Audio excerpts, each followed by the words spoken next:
Walk away from that bed and you live. Stay bend, and I'll put you in the ground next to him. The man who said it was a federal agent, a regional director. The man assigned to keep Grant Mercer alive. But Grant Mercer was a Navy SEAL, the only living witness who could collapse an entire defense contractor weapons network selling military arms to a cartel. And the person blocking the doorway between him and a body bag was not another marshal, not a federal operative, not a soldier. She was a head nurse named Tessa Marlowe, 42 years old, 8 years in this ICU, and 10 years before that pulling wounded men out of firefights on 3 different continents. The man with the gun had no idea who he was threatening. There are stories that remind you what ordinary people are truly capable of when everything is on the line. This is one of them.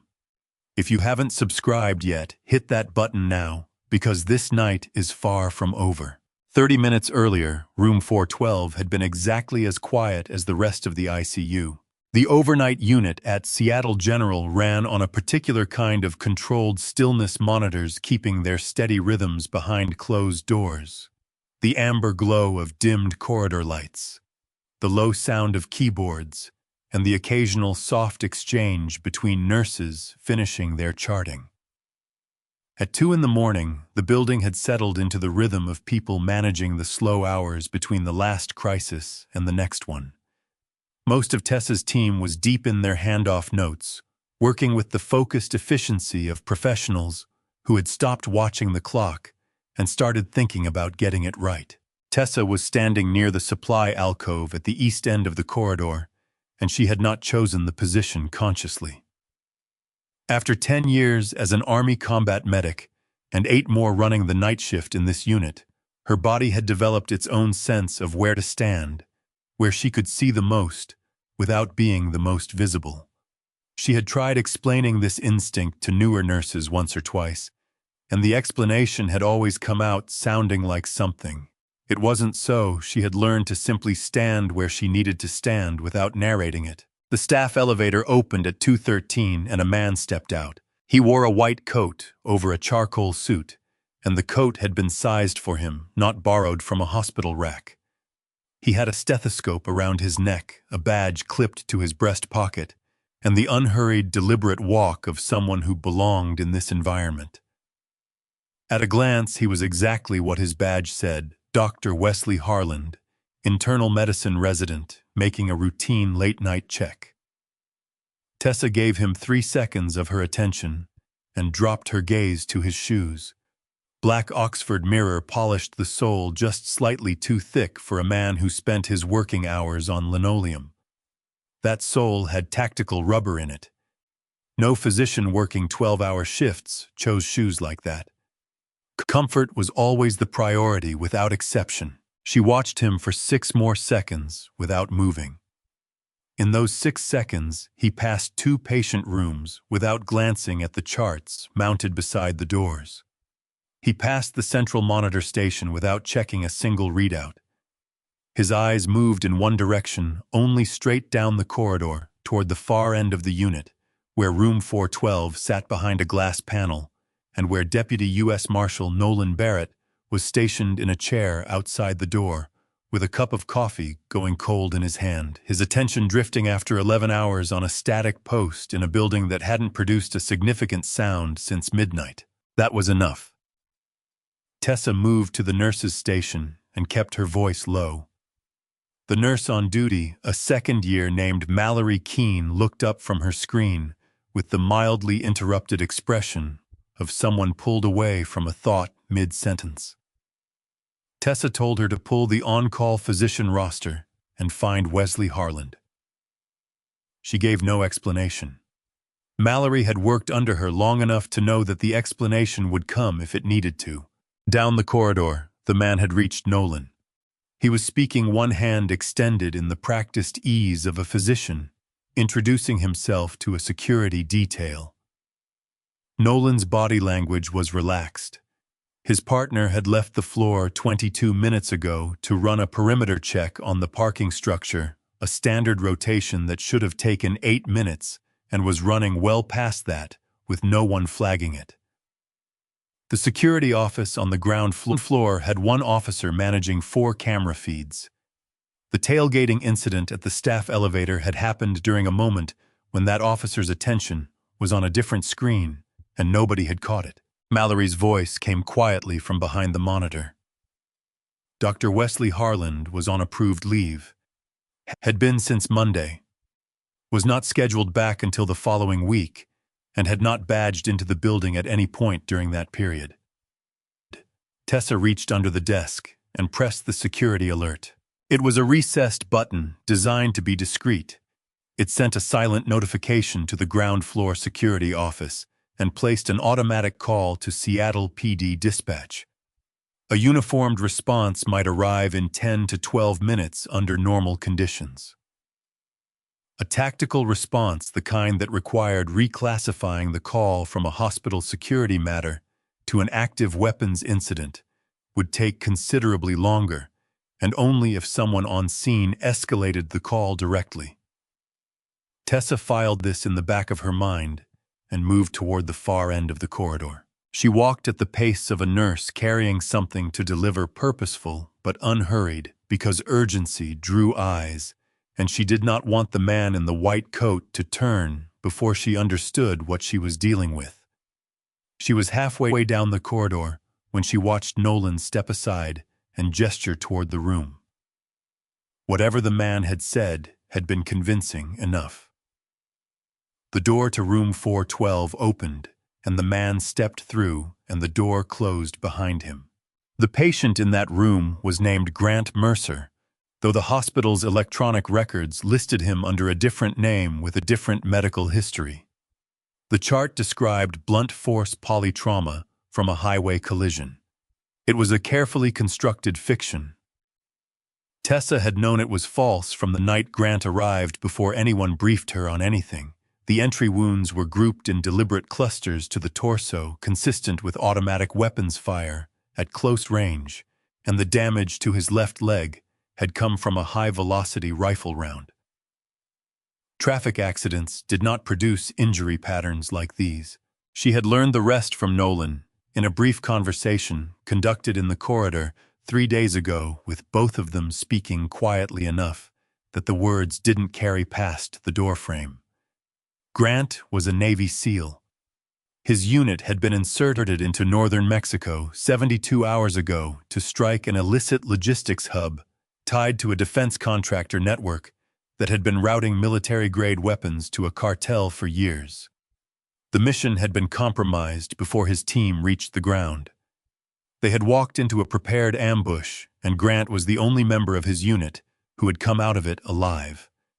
He was also the only living witness who could testify in a closed-session congressional hearing about everything that Network had done: the contracts, the transfers, the names. If he recovered enough to speak, the entire structure could be dismantled. The people running it had enough resources and enough to lose to ensure that didn't happen. Tessa pushed through the door of room 412. The man in the white coat was standing at Grant's bedside. His left hand had found the main IV line running into Grant's central port, and his right hand was withdrawing a syringe from the inner pocket of his coat. Not from a tray, from a sealed medication kit from his pocket. The syringe was preloaded and capped the fluid inside it. Clear the barrel, carrying no label, no lot, number, no pharmacy, marking of any kind. A standard saline flush came in a pre-filled unit dose syringe from the pharmacy, with full labeling printed on the barrel. This was not that.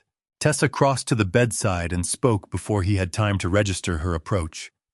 She asked what medication he was administering and under whose order. She kept her voice clinical. She kept her hands at her sides. The man looked at her. His eyes were very still, the stillness of someone running rapid calculations behind a surface they had trained to keep expressionless. He said it was a saline flush. Standard maintenance. He said it without hesitation, in the tone of someone reciting something practiced until it felt like reflex. Tessa looked at the syringe one more time, and then she looked at his face, and in the 2 seconds it took to move her gaze from one to the other, she made the decision that was going to define the next 30 minutes of her life. She had made faster decisions in worse places, with incoming fire, and 2 patients, and not enough supplies, and the specific clarity that came from having no options left except the next one. She had learned in those moments that hesitation had a body count, and that the body already knew what to do long before the mind finished its argument. Her left hand swept the IV stand full stainless steel weighted base directly into the man's right knee with enough force to buckle him sideways. The syringe left his hand, hit the floor, and skidded under the bed. Tessa called Nolan's name at full volume. She put the bed between herself and the man and kept her eyes on his hands. His right hand was already going toward the inner lining of his coat, and she understood that the room had just become something with different rules than the ones hospitals operated by. She was no longer a nurse challenging a trespasser. She was a soldier who had pulled a pin on something she could not take back. Nolan came through the door, moving fast. The man in the white coat drew a compact pistol with a suppressor already threaded to the barrel and fired once. The sound it produced was closer to a dull mechanical thud than a gunshot, compressed and flat, barely audible past the room itself. Nolan went down, hitting the floor on his left side, and his weapon broke free of his grip and slid across the threshold into the corridor, coming to rest against the baseboard on the far wall. The suppressor turned toward Tessa. She was already moving, dropping her center of gravity, putting the crash cart between herself and the barrel. The first shot came a half-second later and took out the front panel of the cardiac monitor in a spray of sparking components. Room 412 was no longer a hospital room, and Tessa Marlowe had not come this far to lose a patient in it. The man moved around the left side of the crash cart to reacquire his angle, and Tessa moved with him, keeping the cart between them, her hands finding its surface as she went. She was thinking in the compressed, sequential way she had thought under fire. Not about the whole problem, just about the next 3 seconds, and then the 3 after that. The next 3 seconds required putting him on the floor before he put her there first. Several IV fluid bags had been knocked from their poles during the initial struggle. 2 of them struck the linoleum and burst on impact, spilling saline in a wide pool across the floor between the crash cart and the far wall. Tessa registered this without breaking her movement. The man's white coat had been grabbed and torn at the collar. During the exchange, the lapels pulled wide, the upper portion of his shirt open with it. His chest exposed, his skin making direct contact with the wet floor every time his damaged knee dropped him toward it. She knew exactly what a defibrillator required to be effective. She pulled the crash cart toward her instead of pushing it away, using it as moving cover, while she brought the defibrillator paddles free of their mounts and hit the charge button with her thumb. The machine began its build, the low climbing whine of stored electrical current rising toward threshold. The man heard it and looked up from the floor, and recognition moved across his face for the first time, not fear, but the calculation of someone assessing a variable they had not included in their planning. He tried to bring the gun up. His damaged knee cost him the half-second he needed. Tessa placed both paddles flat against his exposed chest and discharged 200 joules. His body locked rigid for 1 full second, then dropped.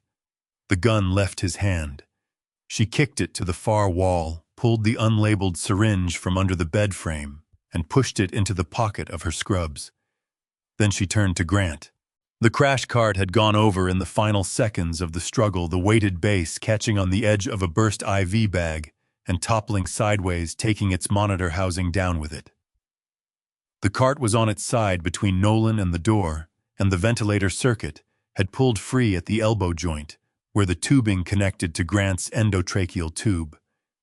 It was a clean separation, with no airway damage, but his chest had stopped moving, and the saturation monitor was already cascading, its alarm the number dropping, through 88 and falling. Tessa grabbed the ambu bag from the hook beside the bed and connected it to the endotracheal tube and began squeezing. 1 breath. 2.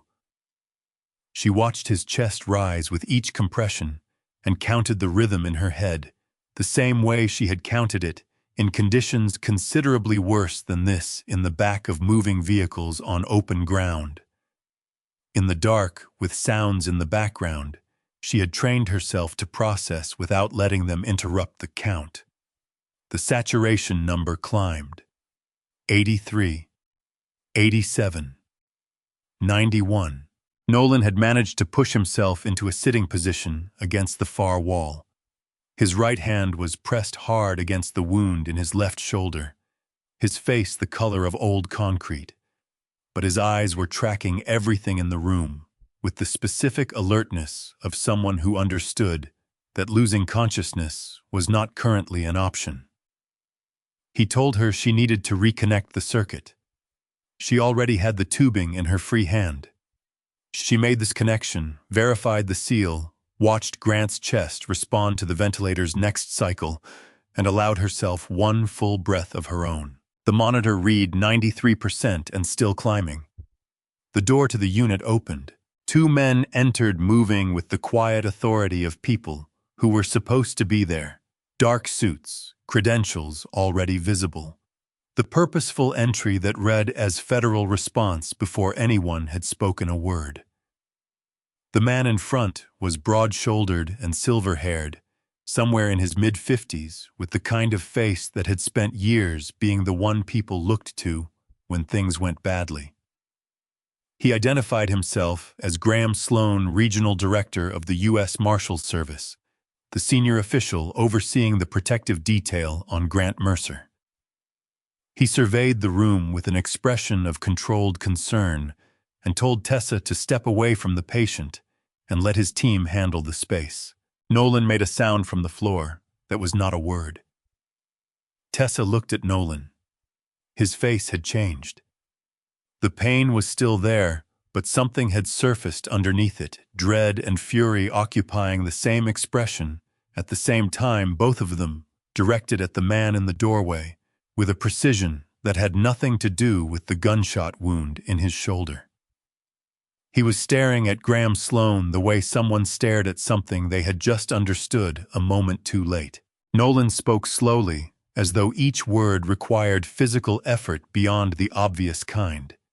He said Graham Sloane was the only person in the entire Marshal's service who had known the specific floor and room number where Grant had been placed. Not the hospital, the floor, the room, the exact location. That information had been compartmentalized at Graham's own request, distributed on a strict need-to-know basis to a list of 4 people. Graham had established the parameters of that list himself. Graham's expression did not change. That was the tell. A man falsely accused reacted surprised confusion, some version of instinctive human response to an unexpected accusation. Graham Sloane produced none of these things. He looked at Nolan with the patient, faintly weary expression of a senior official managing an inconvenient subordinate and said nothing at all. The second man, who had not spoken or introduced himself, shifted 2 steps to the left. Tessa recognized the movement the same way she had recognized the tactical soles on the shoes of the man now unconscious, beside the crash cart, not through specific training for this exact scenario, but because her body had spent enough time in environments where positioning announced intention before words did. He was covering the angle to the door. Tessa reached the magnetic lock panel before anyone moved to stop her and engaged it. The bolt seated with a clean, heavy click. The glass panel of room 412 locked from the inside, impact rated, installed for exactly this category of situation, releasable only from the interior keypad. Nolan exhaled. He told her that was the right call. Graham looked at the locked door. He looked at the keypad. He looked at Tessa, and the patient expression was gone, replaced by something quieter and more deliberate, the look of a man who had already worked through the contingencies and was now simply selecting among them. He produced a pistol from inside his jacket suppressor, attached identical in configuration to the weapon currently lying against the wall where she had kicked it. He held it without pointing it at anything specific, which was in some ways worse than if he had aimed it directly at her. He told her she had two choices. Walk away from the patient, unlock the door, leave the building, and nothing would follow her home. Or stay and become part of the story he was going to tell about a cartel extraction team that had breached the ICU and killed everyone in the room before being neutralized. The man in the white coat on the floor would be identified as the team leader. It was a clean story, he said. The kind investigators closed quickly. The kind nobody looked behind. Tessa looked at Grant. The ventilator was cycling steadily. His saturation read 95%. His heart rate read 72 beats per minute. The quiet, indifferent rhythm of a body in deep sedation that had no idea what was happening around it and was simply doing what bodies did when they were still alive. Nolan spoke again, rougher now, the effort of staying functional becoming more visible with each passing minute. He said Graham had been the one to restructure the contractor oversight protocols. 18 months ago, the protocols that had created the routing gaps, the weapons transfers had moved through. He said he had never understood the reason for those restructuring decisions until this exact moment, and that he was sorry it had taken him this long to see it. Graham said nothing. He looked at the keypad one more time and then nodded to the second man. The forced entry tool appeared. The first strike against the reinforced doorframe sent a vibration through the floor that Tessa felt in the soles of her feet. The glass panel was impact-resistant. The aluminum frame surrounding it had a different limit, and under sustained pressure from the right tool at the right angle the frame would give before the glass did. Tessa already knew this. She turned back to the room and began looking at everything in it, the way she had once looked at terrain, not for safety, but for what could be used. The fracture appeared at the upper left corner of the doorframe, on the third strike, a hairline separation, in the aluminum seal that spread 2 inches toward the center before it stopped, as though the building itself was weighing its options. Tessa was already moving. The supply cabinet beside the window held standard ICU inventory dressing kits, suction tubing, tourniquet rolls, 2 spare oxygen cylinders stored horizontally in their wall brackets. She pulled the second cylinder free and checked the maintenance tag wired to its valve yellow flag, removed from rotation 3 days ago for a faulty pressure regulator, not yet collected by the equipment team. A cylinder with a compromised regulator seal did not produce a controlled flow when the valve was opened. It produced a pressurized rupture at the seal point. She carried it to the threshold side of the room and set it on the wet floor near the door valve facing the entry point. She told Nolan quietly to get flat and cover his face. He pressed himself against the base of the far wall and used the overturned crash cart as cover without questioning it, and she watched him do it with the specific attention of someone calculating how much he had left in him. He was pale and losing ground, but his eyes were still sharp. She needed his voice before this was finished. The frame gave on the 7th strike. The locking mechanism tore from the wall mount on the left side, and the glass panel swung inward with a sound like a rifle crack, the magnetic seal separating with a deep metallic shock that traveled across the floor.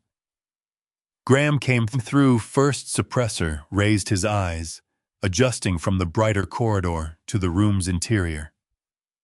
The second man was a step behind, angling right to split the coverage. Tessa turned the valve on the faulty cylinder all the way open.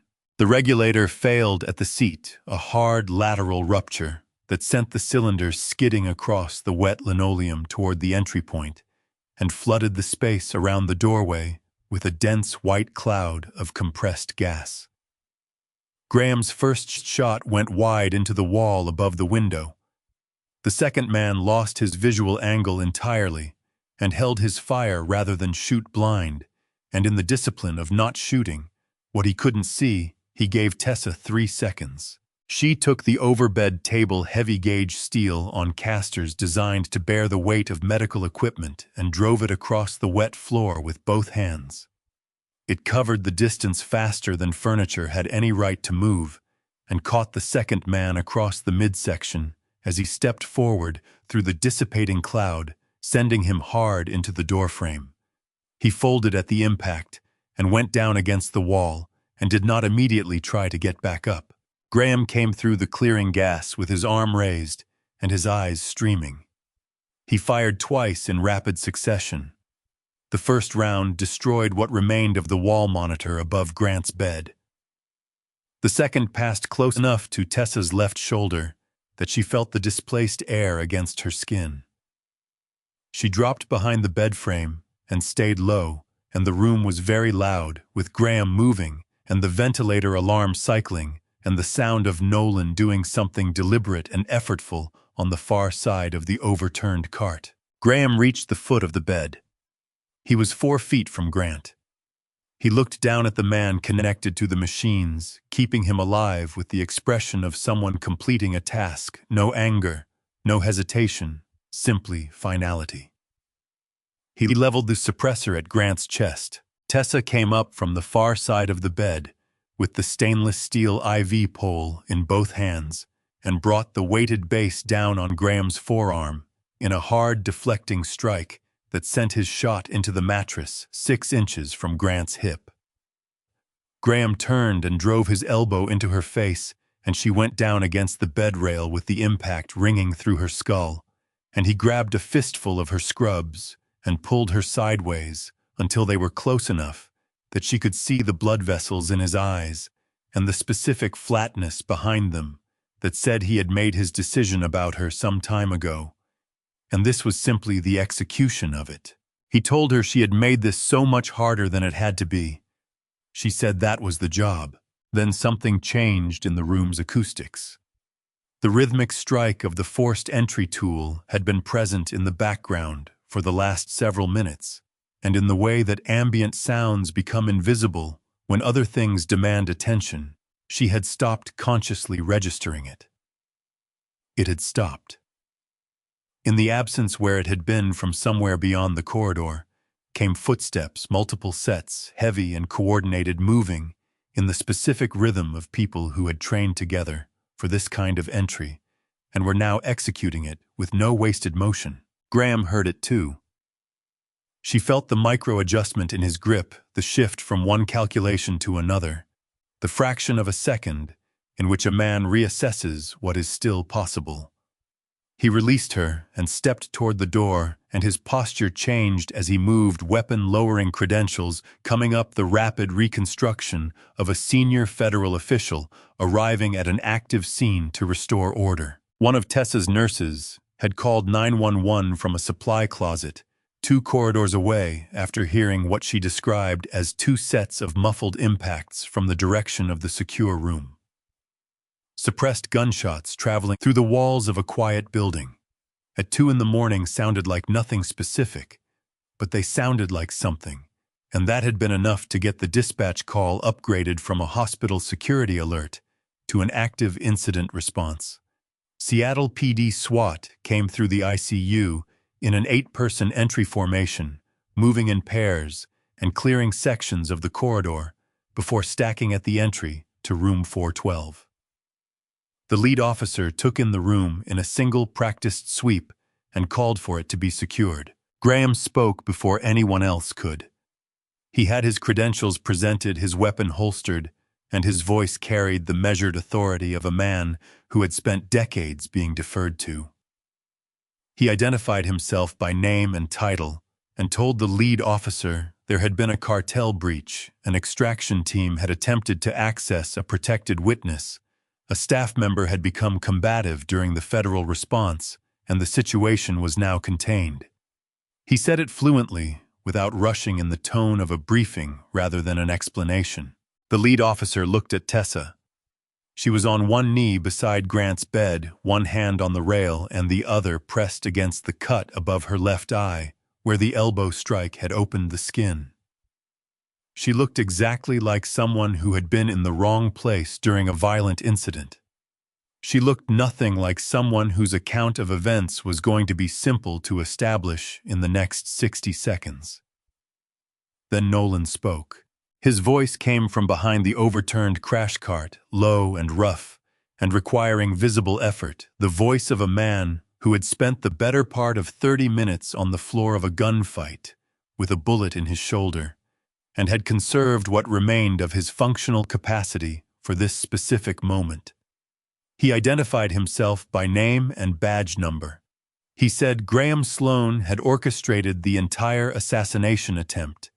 He said the man in the white coat lying unconscious near the crash cart was a contracted killer named Damian Rourke, hired through channels that Graham controlled and directed to a specific room on a specific floor, using location intelligence that only Graham had distributed.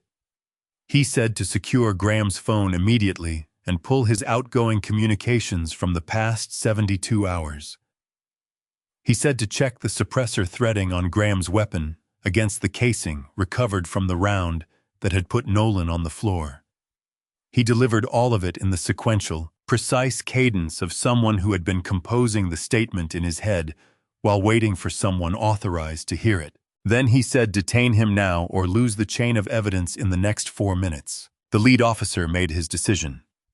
He pointed 2 members of his team at Graham Sloane and said the word clearly.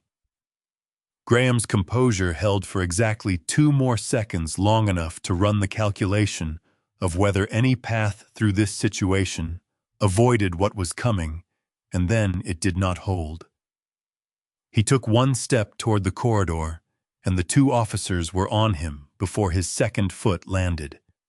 His credentials hit the floor. His weapon was stripped from its holster by a 3rd officer who had repositioned to the flank without anyone noticing him do it.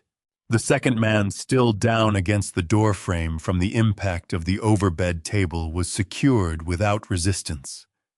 Damian Rourke, still unconscious beside the crash cart, was zip-tied at the wrists with the efficient matter-of-factness of a team that had processed incapacitated suspects in unusual locations before and had a protocol for exactly this. The room went quiet in the way rooms went quiet when the event they had been built around was finally finished. A paramedic from the response team appeared at Tessa's shoulder and asked if she needed evaluation. She had a cut above her eye and 3 fingers on her left hand, already swelling in the way fingers swelled when they had been struck hard and fast and were still deciding whether they were broken. She told him to go to Nolan first. Nolan had a gunshot wound and had been on the floor for 30 minutes, and every field triage protocol ever written was in agreement about that priority. The paramedic went. Tessa replaced the destroyed wall monitor with a portable unit from the corridor cart. She reconnected the leads to Grant's chest and checked the ventilator circuit seal, intact pressure reading, normal tidal volume consistent. She checked his oxygen saturation, 95%. She checked his heart rate, 72 beats per minute, steady and indifferent to everything that had just happened around it. Grant Mercer was alive. Not safe in any permanent sense that would depend on what came next on the investigators and the hearings and the careful, slow work of dismantling what Graham Sloane had helped build. But alive was the only thing that had mattered from the moment she had walked through this door, and it was still true, and that was enough. A SWAT officer asked if she needed to be escorted from the unit while the scene was processed. She looked at him. She looked at the room, the broken glass across the linoleum, the displaced equipment, the bullet hole in the mattress 2 inches from where Grant's hip had been. The pooled saline still spreading from the burst IV bags that had started all of this. She looked at the monitor showing 72 beats per minute and 95% saturation. She told him she had 4 hours left in her shift. He didn't seem to know how to respond to that. She didn't wait. She found a gauze packet in the supply cabinet and pressed it against the cut above her eye, reached for the wall phone, and called the maintenance line to report standing water on the floor of room 412. Outside the window, the city was beginning its slow gray shift toward dawn. The sky not yet light, but no longer fully dark, suspended in the hour when night decides what it is going to leave behind. In the bed beside her, Grant Mercer's chest rose and fell in the rhythm the ventilator gave it, steady and indifferent to everything this room had been tonight. His heart was beating. His oxygen was holding. Tessa had spent 20 years learning that keeping someone alive through the night was never a small thing, even when it looked that way from the outside. Especially when it looked that way. She had worn a uniform when she learned it, and then she had traded the uniform for scrubs, and the lesson had not changed at all. She pulled a fresh chart from the rack beside the door, uncapped her pen, and began writing her notes for the shift. There are people in this world who never stop being what the hardest years made them. They change their uniform, change their setting, change the tools in their hands. But when the moment comes, everything they were trained to be is still there, ready. Tessa Marlowe walked out of a combat zone and into a hospital.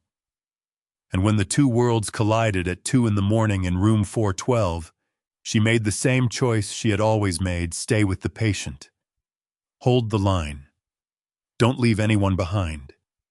If this story stayed with you, share it with someone who needs to hear it, and make sure you're subscribed, because the next story is already waiting for you.